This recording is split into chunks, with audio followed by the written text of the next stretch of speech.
الحمد لله الذي أرسل رسوله بالهدى ودين الحق ليظهره على الدين كله وكفى بالله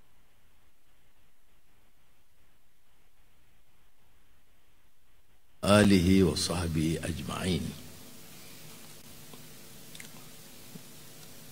Pengurusi dan jawatan IKIM, Manuti dan seluruh bala tentera di beliau, Tan Sri Johari Abdul, Speaker Dewan Rakyat, Sahibul Fadilah Syekh Profesor Dr. Ali Mahyuddin Al-Kharadaghi, rakan-rakan Menteri Dr. Naim Zamri dan Stephen Sim, dan saudara-saudara yang saya muliakan.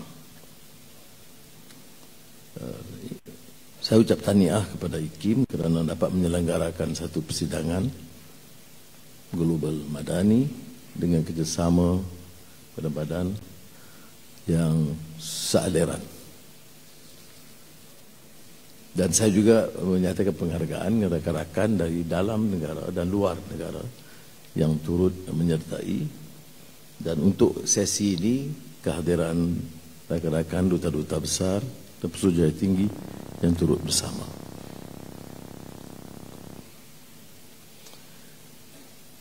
Dan kebetulan kita bersidang dalam semangat hijrah seperti mana saya sebut malam tadi, tatkala meraihkan Syekh Kharadaghi dan Datuk Hasan Ahmad yang telah dikurniakan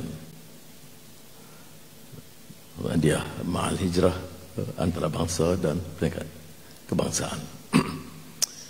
Last night I alluded to the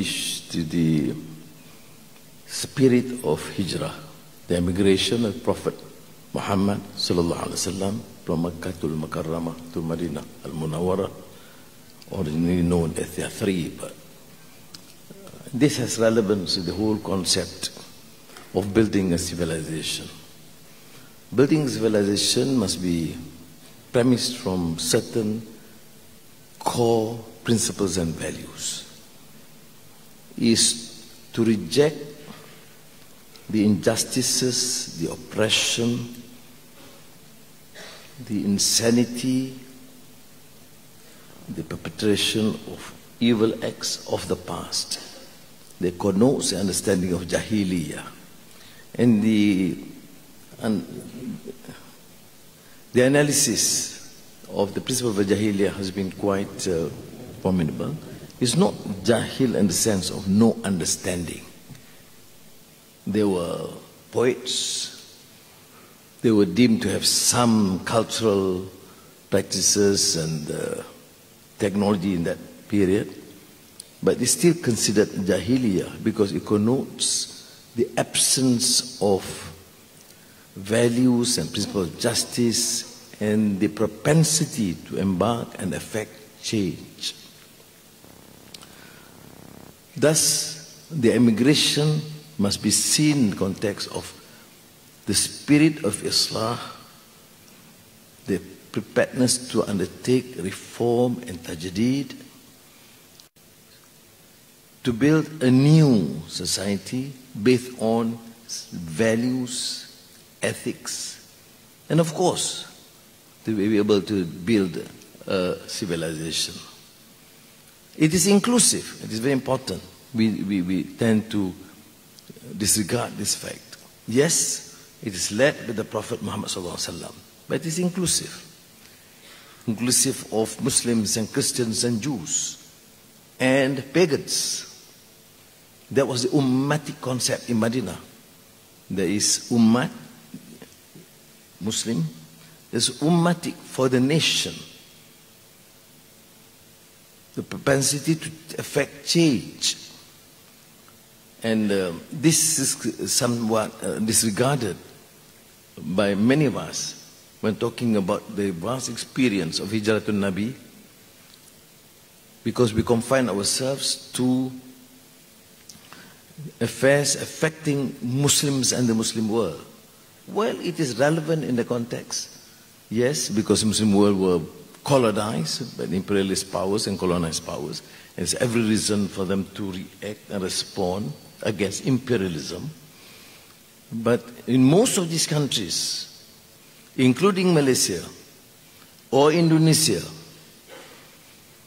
Algeria or Egypt or Iran, Iran may be predominantly Muslims, but most countries, the reaction was mainly, of course, led by Muslims because they formed the majority, but the participation is by all those who understand the values of freedom, the principle of justice, honor and dignity for every citizen. For us to continue to benefit from this historical antecedents and experience, we have therefore to get the context right. Because the Madani notion and understanding cannot be exclusive.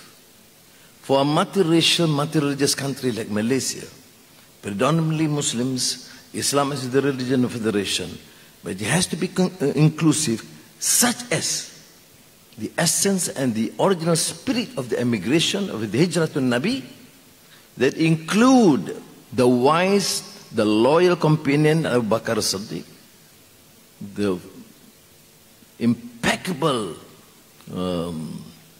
and learned and energetic young Ali bin Abi Talib,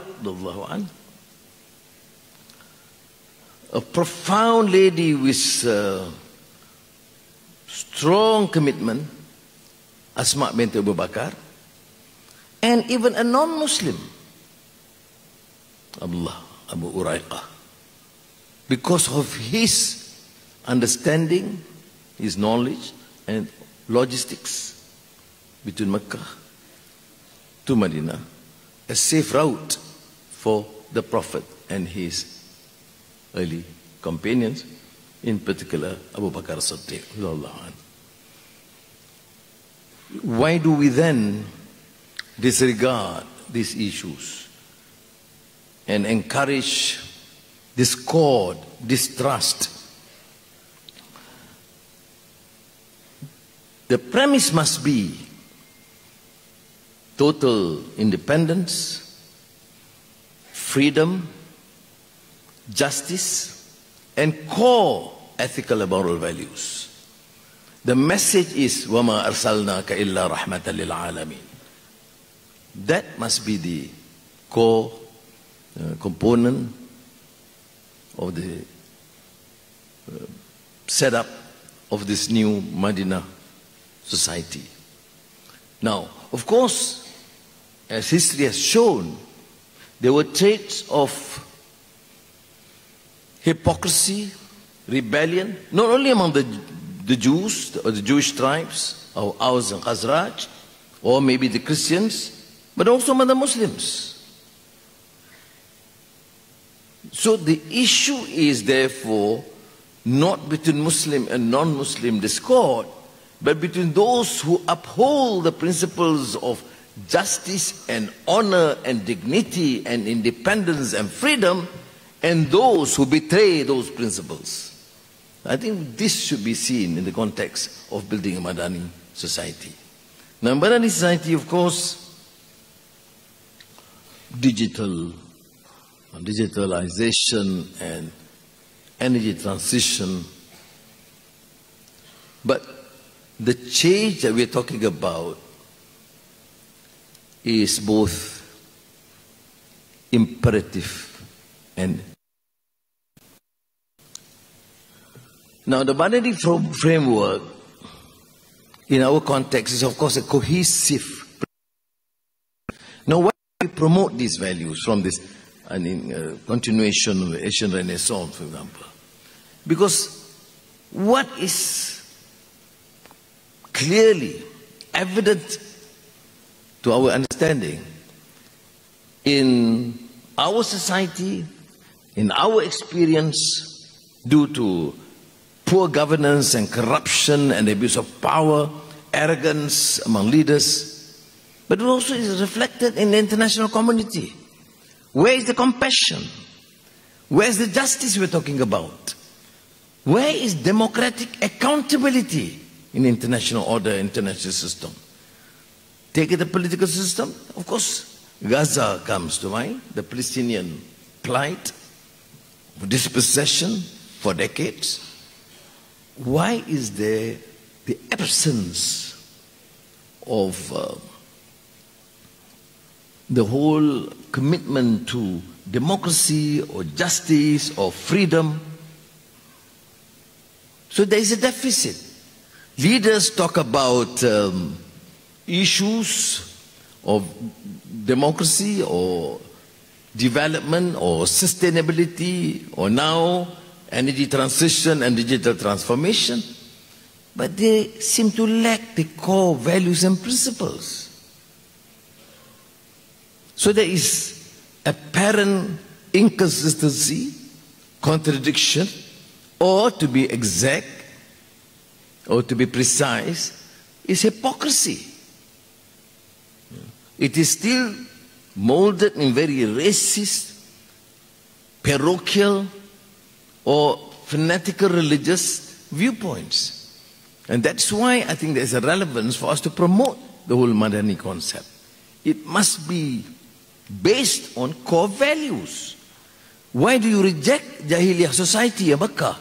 Because it is parochial, it is tribal, it is unjust, it is oppressive. Then you build a new society. Why do you build a so-called international community with all these jargons and slogans? Because you want freedom, you want justice, but it must be based on compassion and consistency and coherence. But when you don't see these values being upheld, then we have a problem. There's a clear deficit. That's why even this debate, which to us, look at apartheid in South Africa. It took decades, not years, not one decade, decades to get the so-called elites to understand that you cannot discriminate based on color.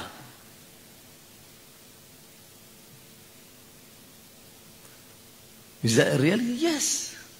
It's recent history. Nelson Mandela had to suffer the ignominy in prison for 27 years. Called a terrorist. Denied basic right. Condemned by the world. Very few gave some regard. Of course, the Palestinians were one of the first to join them, support them as comrades. Of course, later, after sufferings of more than, almost a century of atrocity, of abuse, of all the evils one can think of, contrary to all the values that we promote. Only then you can have. But you know, the history of South Africa in the context of Madani is interesting. Because you have the blacks, you have the Muslims, you have the Hindus, you have the presence of Mohandas K. Gandhi, who actually started his struggle by looking at the atrocity not only in UK, in India, against the British, but against atrocities inflicted upon the blacks, the coloured in South Africa. It's quite universal in that sort of understanding. There you move. India had to struggle for, again, decades to achieve independence. And one of the most prominent, brilliant thinker, scholar, politician, and statesman, Winston Churchill. But when it comes to freedom and independence for India, he would consider and call in a condescending, derogatory manner Gandhi as semi-naked fakir. Yeah, because the dress is not of Western tradition, and therefore he's a fakir. Can you imagine? I mean, laughed at the fact and appreciated and admired by many, not only in India but elsewhere, as a great figure, but condemned by one of the most brilliant statesmen that UK has ever produced. You see the contradiction. Where's the knowledge? Where's the wisdom? Where's the principle of justice? Where's democratic values? Is it for the whites only? But these are issues that is relevant. So I say there's a basic deficit here. I mean, I can go on about Gaza, Mali, Safir.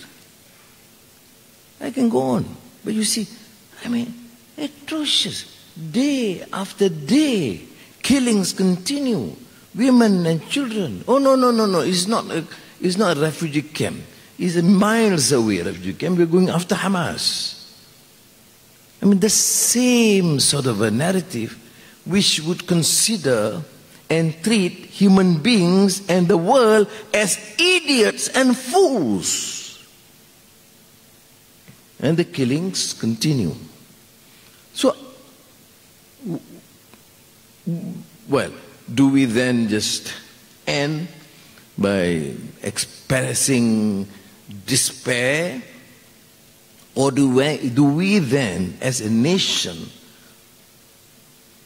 take the bull by its horn and say, enough, and let us rebuild?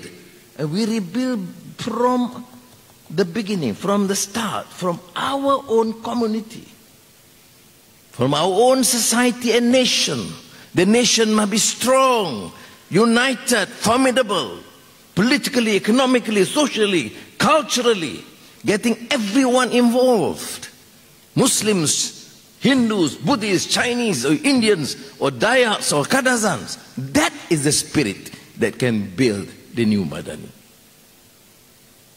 Now, do we can hope to resolve the problem of the world? No, it's still beyond us. But we do have to start somewhere. You will recall, some of you, of course, very familiar, those senior ABIM leaders, the dialogue, the debate in Egypt between Khalid, I think, if I'm not mistaken, with Muhammad Al-Ghazali. In that state of confusion, apa yang dibicarakan sebagai kegalauan pikiran dan ide dalam keadaan pertembungan di antara nilai barat dan timur dan ke arah mana hala tuju kemerdekaan kita dan kemajuan negara, maka dia mengatakan dalam keadaan galau dan keliru dan kacau, min huna nabda, from where do we start? This great scholar is not able to have that confidence to say that we have the solution.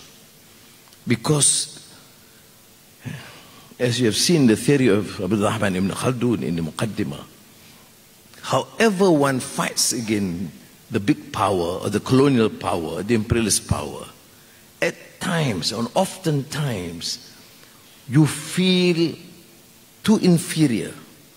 You like to behave like them, dress like them, speak like them, and finally attempt to accept their ways and their values. That is called a colonial mentality. Or Hussein Al-Attas, referred to as the captive mind. The mind is captive. Or Muhammad Al-Ghazali, who answered with Min Huna Na'alam, talks about isti'mar ruhi wa fikri. You see, imperialism of the mind and thought. So you have to have this sort of independence. The whole hijrah was essentially a move leaving the past men of thought, faith, values, tribalism, inflicting so much, I think, wrong and discrimination and oppression of women, disregarding women's rights. I mean, that was the past in the Jahiliyyah order. And you have to bring about this change. And this change was never easy. Never easy. So, in this battle must be fought with faith, values, and understanding. So, the response by Muhammad al-Ghazali is, to my mind, very profound. We must start with proper understanding of knowledge and wisdom. Min huna na'lam. Last night, the Sheikh Muhyiddin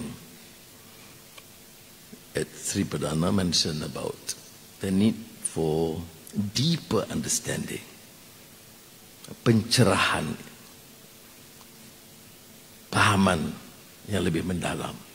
Kita boleh bicara Madani, kita boleh bicara Islam, kita boleh bicara kebangsaan, kita boleh bicara Melayu atau ketuhanan Melayu. Tanpa kefahaman mendalam, dia akan menjadi kupasan yang dangkal.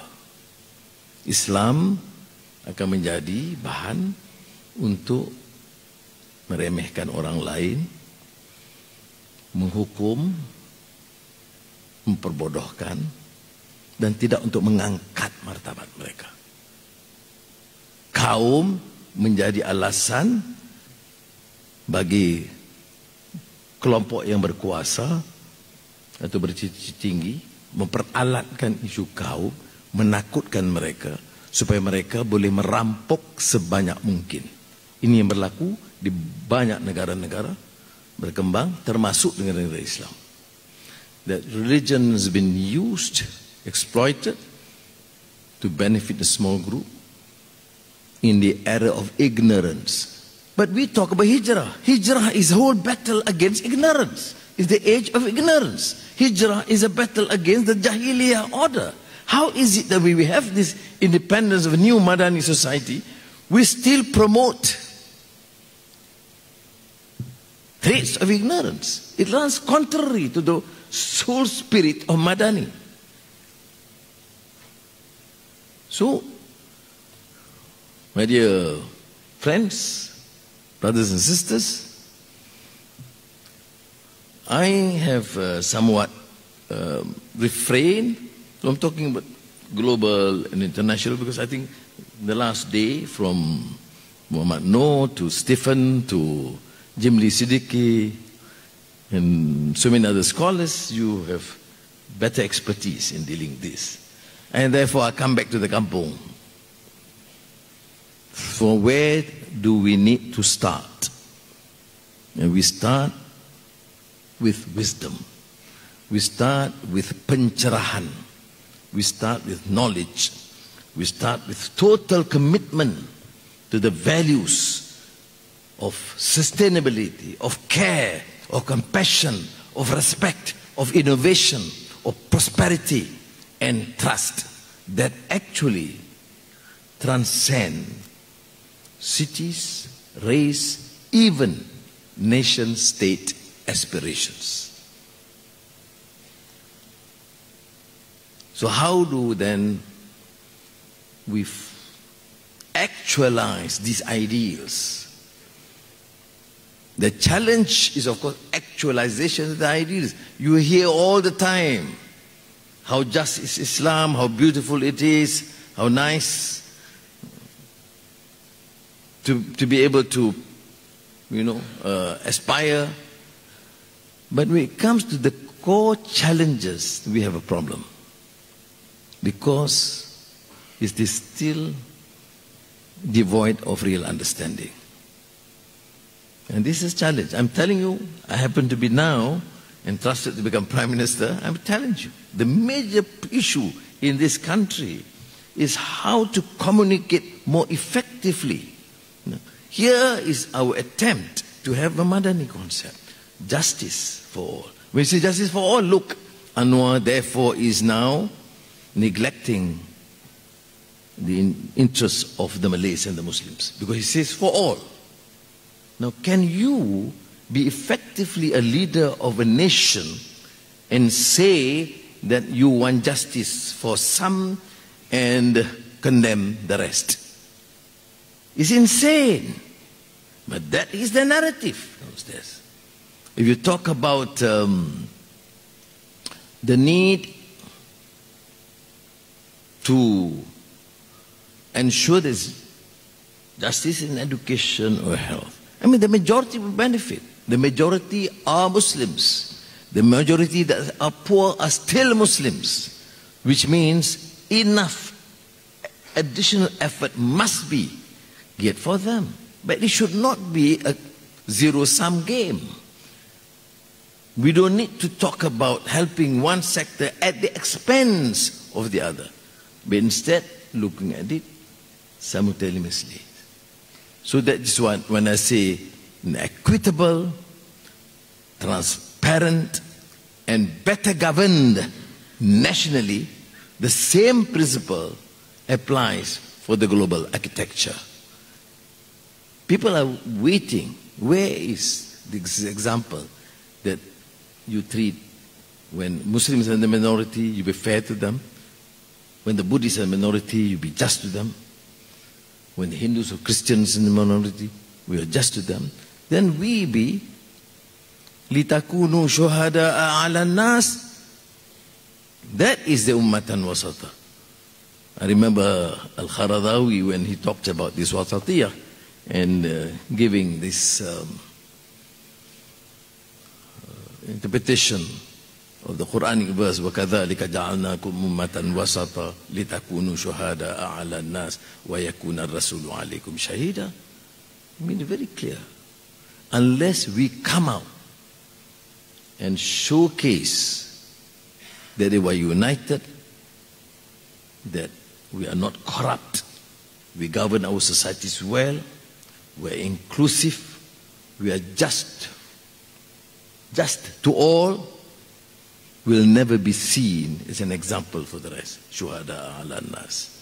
And we cannot expect the blessings from the Prophet, وَيَكُونَ الرَّسُولُ عَلَيْكُمْ شَهِيدًا. So that is my central message. After listening to the conclusion of the conference, I decided again to ignore my text. And I think, as Naim had told me, he said to me, it's better to speak from the heart. But speak from the heart, Naim Siddiqui, can be very painful. It can be a strain on the heart. But I would certainly take this opportunity to express my profound gratitude and thanks to Ikim and all the friends who have given their support. This venture has to go on. We have to continue this effort.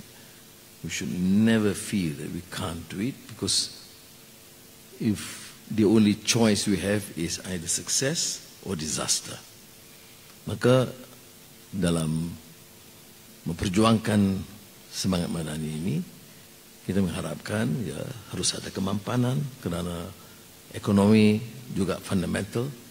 Kalau ekonomi tidak berkembang, rakyat sengsara.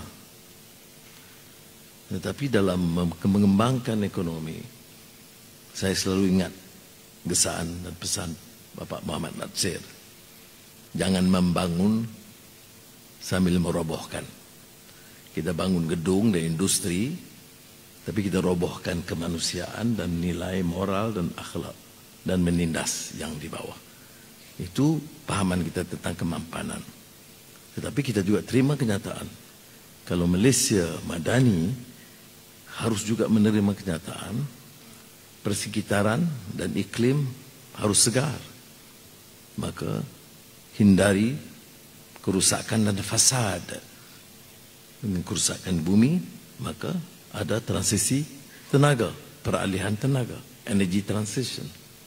Dan kalau negara ini mau diangkat keupayaannya, anak-anak muda harus menguasai dan meneroka dan menggapai yang di langit ilmu-ilmu baru yang disebut digital dan AI, supaya dapat kita menguasai dan menjadi contoh yang baik.